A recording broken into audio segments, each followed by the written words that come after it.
রমজানকে কেমন লাগাবে? রমজান যে কত গুরুত্বপূর্ণ একটা মাস, রমজানের রোজা রাখা যে ফরজ, এটার মধ্যে যে আমল করা কত বেশি দরকার, কত বেশি রমজানের মধ্যে যে আমলগুলো সময়কে নষ্ট না করা। আচ্ছা, এবার আরো উপরে উঠি। রমজান মাসে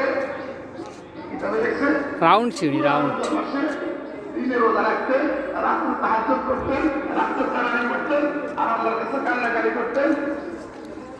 আয়েশা রাদিয়াল্লাহু তাআলা আনহা থেকে বর্ণিত যে রাসূল রমজানে বিবিদের সাথেও বেশি দেখতেন না, বেশি ঘরে আসতেন না, সারাক্ষণ মসজিদে, সারাক্ষণ ইবাদত করতেন, সারাক্ষণ কোথায় দেখতেন? ইবাদতের মধ্যে। কেন?